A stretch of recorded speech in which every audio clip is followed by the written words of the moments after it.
And just on the point when you were talking about, so obviously you're talking about training across strength training, power training, speed training, conditioning, your different zones of conditioning.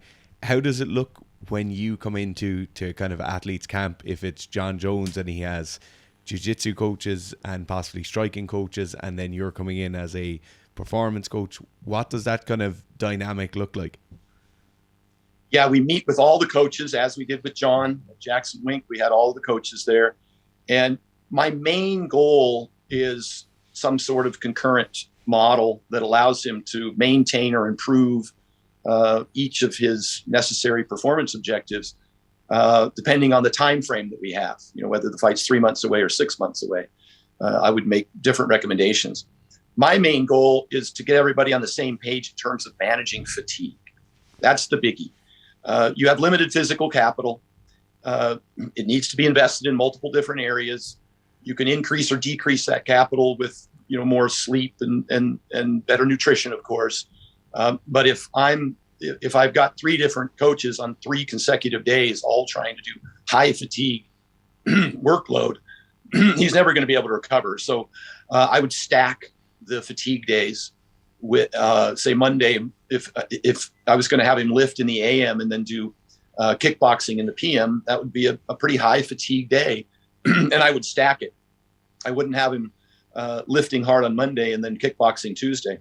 Tuesday would be more shadow boxing, jiu-jitsu, not going live, so that it would be kind of a low fatigue day, more skill-based stuff. And we might pull sleds, et cetera, just to keep his GPP. And the more you do, the more you can do. And so we immediately try and build his total volume, but we're very respective of his fatigue. And there's other ways to manipulate that as well. As just be careful of axial loading. I don't want to put tons of weight on his spine. It's just going to create more fatigue. And so maybe more concentric movements. I've had John do, some posterior chain work, doing good mornings out of chains. And so the eccentric was crashing into the chains. And that was intentional to eliminate the decelerating force and the eccentric portion of that movement. And then just have him do the concentric up out of the chains. And that could still be reasonably heavy, but you get less fatigue from it. So those are all strategies that we utilize, collectively as coaches to get the most, get John exposed to the most stimulus with the least fatigue. And Stan, in those cases, are you using like a real-time marker of fatigue, or are you coming in with kind of a rough idea for the volume he'll be able to handle, and then you kind of check in with a vertical jump test every week or so? Is it a kind of daily test, or what is it? Yeah, we do test a different thing every week. Obviously, we don't want to max squat him every week. And so about every third or fourth week, we'll kind of see what his speed is at a 90% of 1 rep max. So we do test him on that. Things like broad jump is obviously a little less fatiguing. Managing fatigue is really a lot of feedback. A lot of it is psychological. And so, we have to kind of get his perception of how he feels.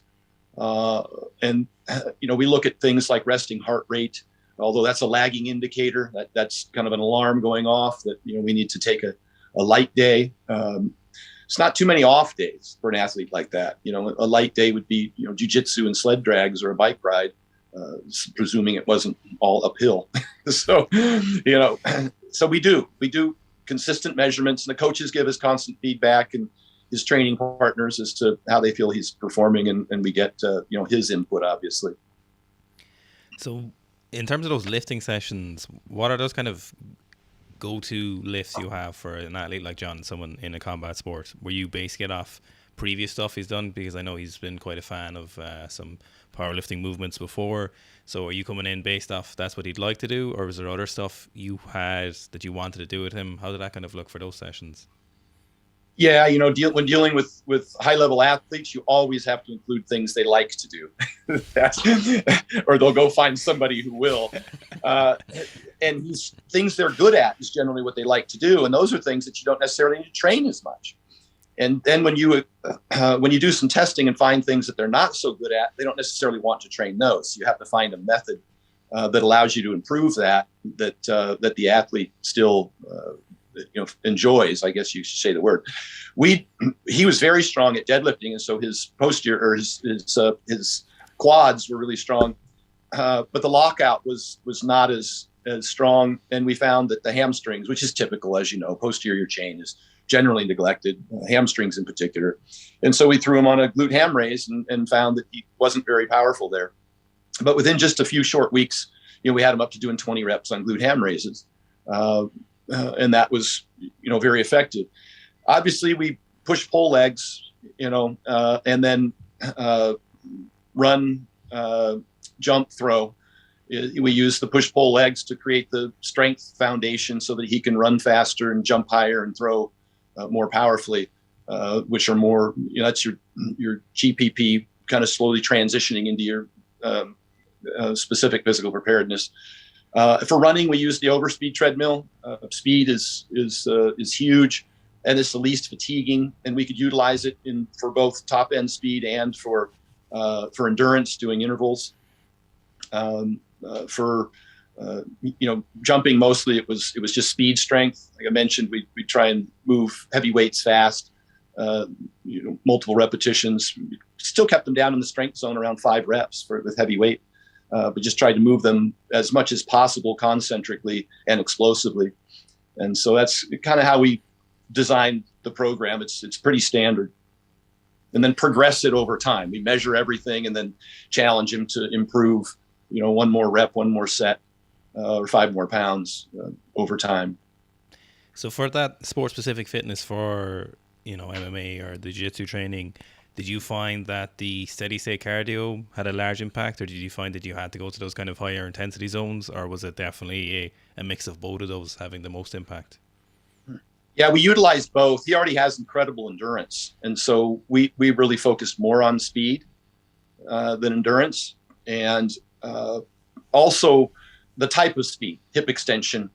That's why we liked the posterior chain stuff. That's why we liked the treadmill as opposed to running up hills, because usually you keep your hips back and your stride shortens. And if I want a wrestler per se to have a better shoot and takedown, then I'm going to work on posterior chain. I'm going to work on what it takes to get their hips forward.